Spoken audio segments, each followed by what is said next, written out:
بسم الله الرحمن الرحيم. ان شاء الله هنبدأ الحلقة الرابعة من حلقات شرح نظام انذار الحريق الفاير الارم سيستم. الحلقة اللي فاتت كنا بنتكلم عن كواشف الحرارة وقسمناها لنوعين، وهما كواشف الحرارة الموضعية السبوت تايب وخلصناها. وفي الحلقة دي هنبدأ مع كواشف الحرارة الخطية اللينير هيت ديتكتور، وهي اما بتكون كبر يا اما بتكون فايبر. ونبدأ بالكبر، وهي عبارة عن كابل من جوه طرفين ومعزولين بجاكيت مصنوع من مواد معينة بحيث انها بتسيح عند درجة حرارة معينة. وزي ما احنا شايفين الكابل بيبقى خارج من اللوحة او مديول المراقبة المونيتور مديول، وفي نهاية الكابل مقاومة بحيث لو انقطع الكابل يدي فولت عطل على اللوحة. اما مع وجود مصدر الحرارة الجاكيت الخارجي للكابل هيسيح ويتلامس الطرفين ويعملوا شورت ويدي انذار على اللوحة. ودرجات الحرارة اللي بيحس عندها الكابل ويدي انذار بتبدأ من 57 درجة مئوية لغاية 260 درجة مئوية، وبيتم اختيار الكابل المناسب على حسب التطبيق. بيتم توصيل الكابل على لوحة كونفنشنال تقليدية، ودي في الغالب بتبقى من نفس الشركة المصنعة، وبيوصل طول الكابل لغاية 3 كيلو متر، وممكن يتوصل من خلال مونيتور مديول اللي هو مديول المراقبة لربطه على اللوحات المعنونة الادريسبل. وفي الغالب لما بتوصل بالطريقة دي بيبقى مع تطبيقات محتاجة اطوال صغيرة 50 متر مثلا او 100 متر. وفي الطريقتين دول بيعتبر اللينير هيت ديتكتور هنا شغال على مبدأ الفيكسد هيت ديتكشن، يعني الكشف عن درجة الحرارة الثابتة، وساعات بيتقال عليه برضو ديجيتال لينير هيت ديتكتور. اما الطريقة الثالثة في التوصيل، وهي الكابل بيتم توصيله على وحدة تحكم مخصصة بتراقب التغيرات في درجة الحرارة حوالين الكابل من خلال خصائص الكابل. وهنا وحدة التحكم بتقدر تفرق ما بين الشورت الصريح في الكابل وما بين ارتفاع درجة الحرارة اللي بتسيح الجاكيت وتخلي الطرفين يلامسوا بعض، لان مع الحريق بتتغير خواص الكابل اللي وحدة التحكم بتراقبها. وفي هنا ميزة في الوحدة المخصصة ان بيبقى ليها شاشة بتوضح الحريق على بعد قد ايه بالظبط. يعني لو عندنا كابل راكب في نفق طوله 1 كيلو متر هيبقى مكتوب على اللوحة ان الحريق على بعد 200 متر مثلا من لوحة التحكم، وهنا بيوصل طول الكابل لغاية 1200 متر، وبتختلف الاطوال على حسب امكانيات جهاز التحكم، وبتختلف طبعا من ماركة للتاني. وفي الطريقة دي بيعتبر اللينير هيت ديتكتور شغال على مبدأ الفيكسد والريت اوف رايز اللي هو الكشف عن درجة الحرارة الثابتة والكشف عن معدل الزيادة في درجة الحرارة. وساعات بيتقال عليه انالوج لينير هيت ديتكتور لان وحدة التحكم في تواصل مستمر مع الكابل، وبتقدر تعرف درجة الحرارة حوالين الكابل في اي وقت. والنوع ده من الكابل بيبقى نون ريستورابل، بمعنى الجزء اللي حصل فيه شورت في الكابل والجاكيت ساح لازم بيتم تغييره. بنقص الجزء اللي اتحرق وبنركب قطعة كابل جديدة، وبنستخدم تيرمينال وتيب زي اللي في الصورة دي، ودي توصيات من الشركة المصنعة. وطبعا شكل التوصيل بيبقى زي الصورة كده، بنخرج من جهاز التحكم او اللوحة بكابل كبر عادي لغاية البوكس الاول، وابدا اخرج بكابل اللينير هيت ديتكتور من البوكس، وفي النهاية بنثبت الكابل داخل البوكس ونحط عليه مقاومة نهاية الخط لمراقبته. والكابل ده في اختباره المفروض اننا في نهاية الكابل قبل المقاومة بنطول الكابل مثلا متر ونحطه جوه البوكس بحيث نستخدم المتر ده في الاختبار ونقطع فيه الجزء اللي عرضناه للحرارة، وبكده يبقى حافظنا على الكابل. اما الفايبر لينير هيت ديتكتور بيبقى عبارة عن كابل فايبر، وفي بداية الكابل بيبقى فيه مصدر لشعاع ليزر طالع بتردد معين بيوصل لاخر الكابل وبيتعكس تاني بتردد مختلف. وهنا الكنترولر او وحدة التحكم بتحسب النسبة في الفرق بين الترددين وتحللها، ومن هنا بتعرف درجة الحرارة بالظبط على مسار طول الكابل بدقة بتوصل ل1 درجة مئوية. وده بيعتبر شغال على مبدأ الفيكسد والريت اوف رايز، وبيتقال عليه برضك انالوج لينير هيت ديتكتور. وكابل الفايبر ممكن يوصل طوله لغاية 10 كيلو متر على حسب وحدة التحكم. وكابل الفايبر لينير هيت ديتكتور بيبقى ريستورابل، يعني مش محتاج اغير قطعة الكابل اللي حصل عندها الحريق الا اذا تعرض الكابل لدرجات حرارة عالية لمدة طويلة واثرت عليه. ودي شكل الاكسسوارات اللي بنثبت عليها الكابل، وبتختلف من تطبيق للتاني. وبالنسبة للمسافات اللي بيغطيها الكاشف بتبقى دايما مذكورة في داتا شيتس الخاصة بالشركات المصنعة بالتفصيل، وازاي بيتم تثبيته في مختلف التطبيقات. تطبيقات اللينير هيت ديتكتور بيركب على الكيبل تريز زي ما احنا شايفين كده، بيبقى على شكل ساين ويف وملامس لكابلات الكهرباء. وفي الصورة التانية دي هو الكابل الابيض اللي محزم كابلات الكهرباء، وبيركب برضه مع سيور خطوط الانتاج، وبالذات لو المنتجات اللي على السير قبل الاشتعال. بيركب في الانفاق زي ما احنا شايفين، وبيركب حوالين الترانسفورمرز محولات الكهرباء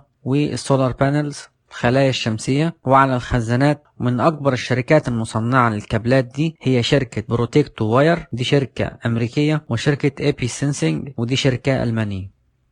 وفي نهاية الحلقة أتمنى أكون فدتكم، فقط أسألكم الدعاء.